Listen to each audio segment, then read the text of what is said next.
Advisory. Some episodes of the 1836 podcast are not intended for all audiences due to details that might be considered disturbing. Listener and viewer discretion is advised.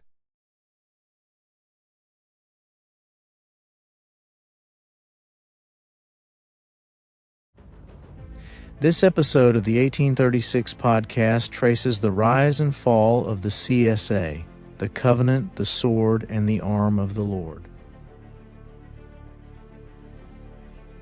James Ellison was born on June 18, 1940, in a small Illinois town, a place of modest roots and open skies. Little is known of his early years. He was a private man, guarded about his past. But in 1962, at age 22, he found himself in San Antonio, Texas, drawn to the school of the ministry. A charismatic church pulsing with spiritual fervor, Ellison claimed prophets there had foreseen his arrival, urging him to relocate at their expense for divine training. It was here, amid fiery sermons, that his path as a preacher took shape. Ellison's charisma was undeniable, magnetic, disarming, a voice that could sway a room, but it wasn't until a near-fatal moment that his story took a mythic turn. On April 29, 1970, while working as an iron worker, Ellison's life changed forever. A building collapsed, crushing him under rubble, breaking 28 bones, his back, legs, ribs, and ankle. Doctors warned he might never walk again. Yet, 8 days later, Ellison claimed he strode out of the hospital, a miracle he attributed to God.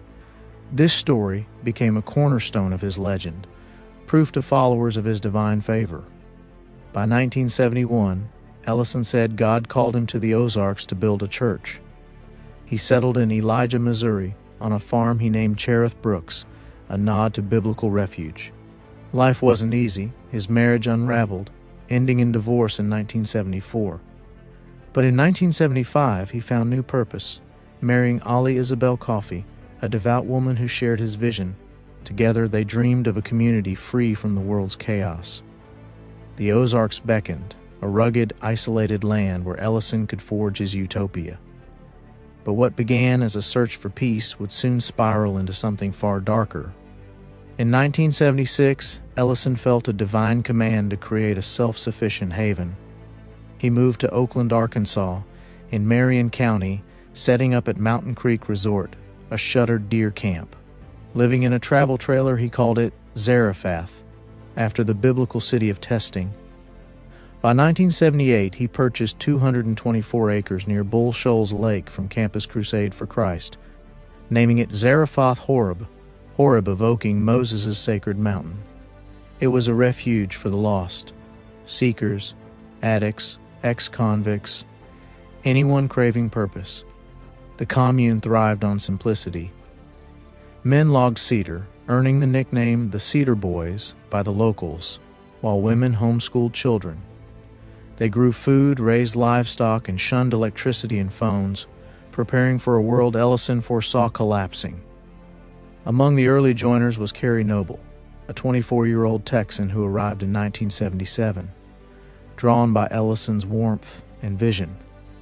Zarephath-Horeb was a sanctuary, a place to escape society's noise. But beneath the surface, Ellison's dreams were darkening, fueled by visions of chaos and conflict. By 1979, Ellison's rhetoric shifted. While working on Missouri missile silos to fund the group, he left Randall Rader, a gruff ex-Californian, in charge. Rader's backwoods savvy pushed a survivalist ethos. Ellison returned with new fears of economic ruin, social decay, and a looming race war. In 1980, the group embraced Christian identity, a toxic ideology claiming whites as God's true Israel and Jews as satanic. This belief hardened their isolation, a retreat from Babylon. In 1981, they rebranded as the Covenant, the Sword, and the Arm of the Lord, or the CSA, a name evoking divine pact, wrath, and power. Ellison, preaching at the Christian Patriots Defense League, declared war on the United States government, estimating 120 core members and thousands of affiliates. The commune morphed into a training ground, with bunkers, firing ranges, and a mock urban combat zone called Silhouette City. The Cedar Boys were no longer loggers. They were soldiers in Ellison's holy war, and their new beliefs would soon spill into bloodshed. By 1982, the CSA's plans grew sinister. Rader plotted to bomb a northern Arkansas dam, threatening floods and power outages.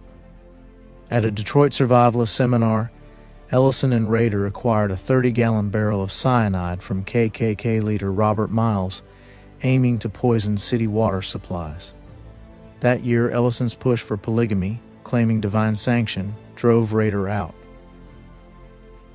Rader joined the Order, a violent white supremacist group, while Ellison, dubbed King James of the Ozarks, hosted extremists like Jack Moore and Richard Butler at a national convocation. In 1983, the CSA opened Ozark Shepherd's Natural Foods as a front, but their focus was terror. They tried robbing a Springfield pawn shop, burning a gay-friendly church, bombing a Jewish community center in Indiana, and dynamiting a gas pipeline near Fulton, Arkansas.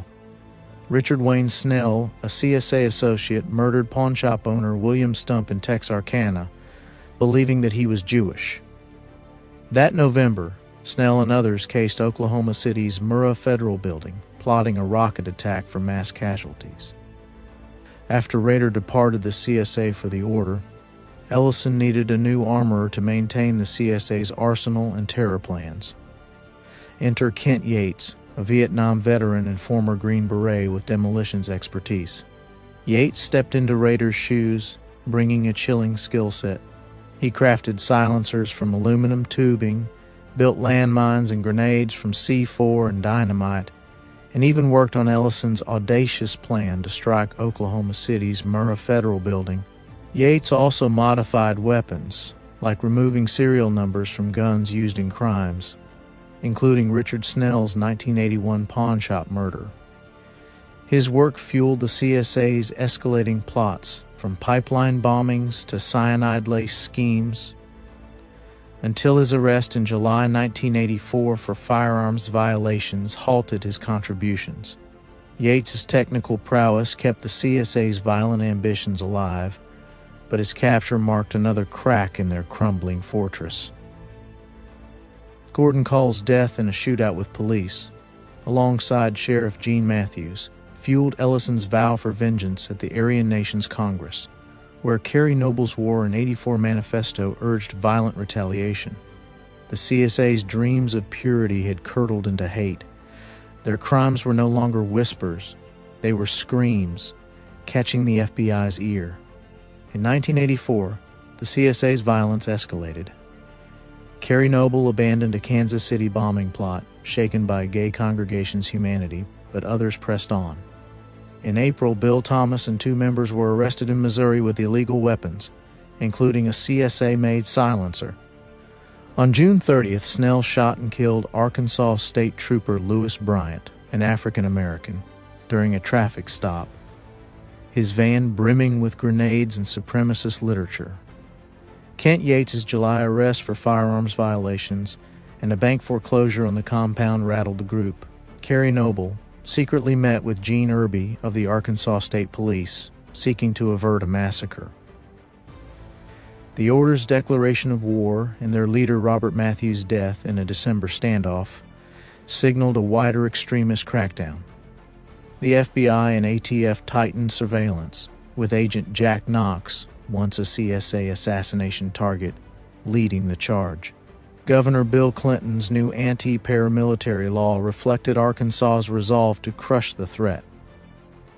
The CSA was cornered, their fortress a pressure cooker. Every arrest, every failed plot, pushed them closer to collapse. In March of 1985, the Order fugitives hid at the CSA compound, now a militarized enclave with an armored tank. On April 4th, the Order's Artie McBrearty was arrested, and on April 15th, CSA affiliate David Tate killed Missouri trooper Jimmy Liniger. Warrants for Ellison's arrest and a compound search followed. On April 18th, Gene Irby warned Carrie Noble, urging surrender. By April 19th, roadblocks locked the area, and at 4 in the morning on April 20th, 200 agents, led by FBI's Danny Coulson, encircled the CSA's compound. Ellison, defiant, sent Noble to reject surrender, but Noble's talks with Coulson, backed by a massive force, kept tensions from erupting.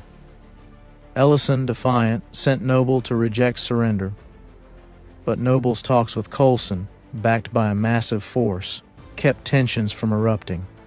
Women and children were allowed to leave the compound, and by April 21st, Ellison met Coulson, eating poison ivy to flaunt his mystique. Ollie Ellison, tormented by the group's violent turn, had a vision urging her husband James to surrender to avoid bloodshed, softening his defiance.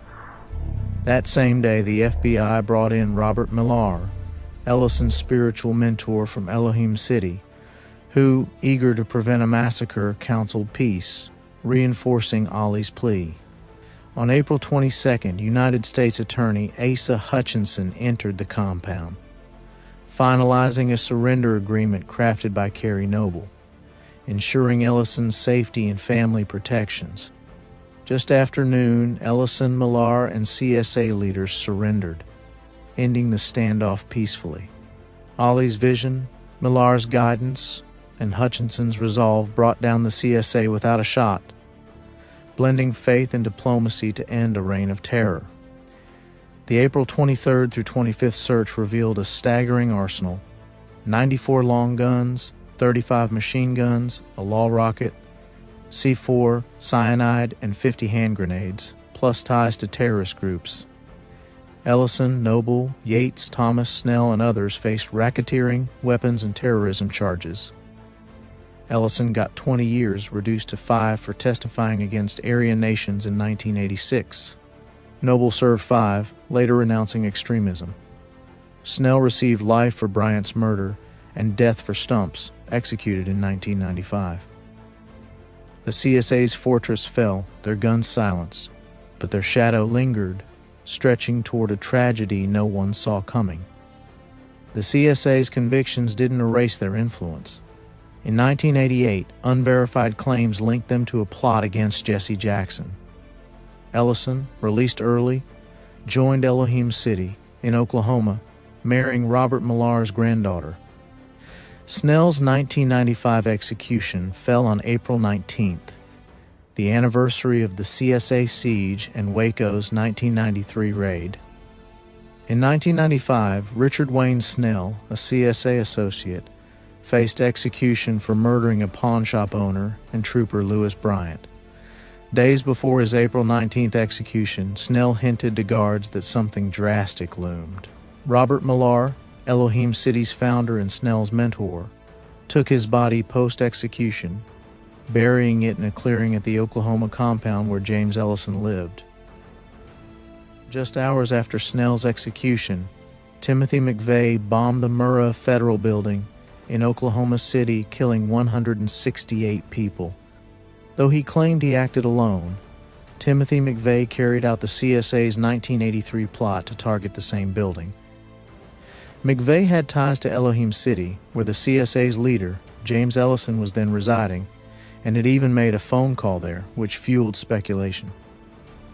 April 19th became a cursed date: the CSA's end, Waco's fire, and Oklahoma City's bombing. The Cedar Boys' hate had planted seeds, and the harvest was devastation. Many CSA members weren't villains. Some sought peace, but became trapped by fear until the raid freed them.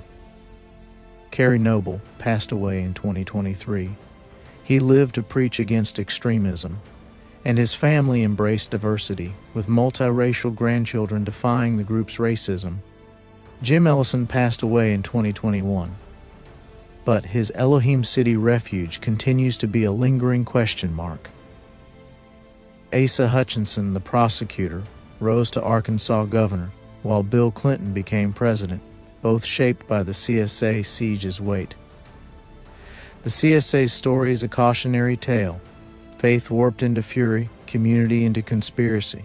Yet from its ashes rose stories of healing, proof that even hate's deepest roots can be overcome.